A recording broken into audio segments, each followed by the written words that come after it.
পুরুষের জীবনে এমন একটা সময় আসে যখন তার শরীরে শক্তি থাকে না, পকেটে জোর থাকে না।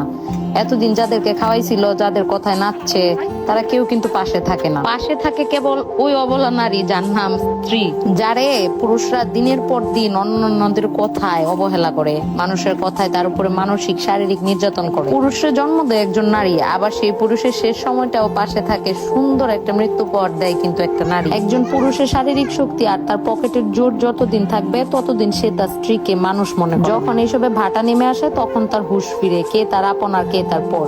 আসলে তখন আর কিছু করার থাকে না। সত্যি বলতে নারীদের কাছে সংসার হয়েছে একটা মায়ের বাঁধন। এখানে ভালো না লাগলেও আঁকড়ায় ধরতে হয়, আর ভালো লাগলেও আঁকড়ায় ধরেই থাকতে হয়। হাজার হাজার সংসার আছে যেটা টিকে আছে শুধুমাত্র সন্তানের মুখের দিকে তাকায়া, যেখানে সন্তানও একটা সময় পর পর হয়ে যায়, কিছুই করার থাকে না। এটা বাস্তবতা। সন্তান ও সন্তানের জীবন নিয়ে ব্যস্ত হয়ে যায়, পড়ে থাকে শুধু ওই অবলা স্ত্রী আর ওই স্বামী। কিন্তু শেষ বয়সে আইসাও পাওয়া না পাওয়ার হিসাব মিলাইতে গিয়ে হিসাব মিলে না। সেই অবহেলিত অযাচিত নারী আপনার শেষ বয়সে এসে বাহুডোরে বেঁধে রাখে কিন্তু আপনাকে বিপদে আপদে সুখে দুঃখে। এই জন্য স্বামীদেরকে বলি, বউরে বুঝার চেষ্টা করেন। সবাইরে যেমন বুঝার চেষ্টা করেন, বউর উপরে চাপায় দেন যে বউই তো, এটার মারলেও থাকবে, কাটলেও থাকবে, না রাখলেও থাকবে, থাকলেও থাকবে। এই অভ্যাসগুলা বাদ দিয়ে বউদেরকে রাখার মতো রাখেন, দেখবেন এরা আপনাকে আরো বহুত গুণে দেওয়ার মতো দিবে। আর বউদেরকেও বলি, শুধুমাত্র স্বামী ভালোবাসবে, স্বামীরই করতে হবে, স্বামীরই আপনার দিকে আগায় আসতে হবে, এগুলা বাদ দিয়ে আপনিও চেষ্টা করেন স্বামীরে উল্টা ভালোবাসা দেওয়ার জন্য।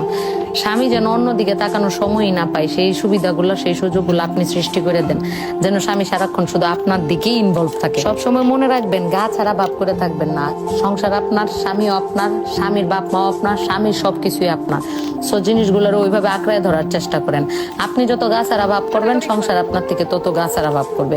তাই সংসারে আঁকড়ায় ধরতে হইলে আগে নিজেকে ঠিক করেন, নিজের মন মানসিকতাকে স্থির করেন যে সংসারটা আপনি কিভাবে করবেন, ঠিক সেইভাবে আগায় যান।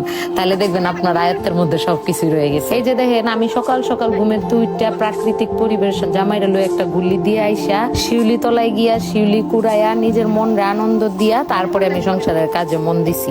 মানে যেটা করলে আপনার ভাল লাগবে, সংসারটাকে ঠিক ওই স্টাইলে তৈরি করে নেন।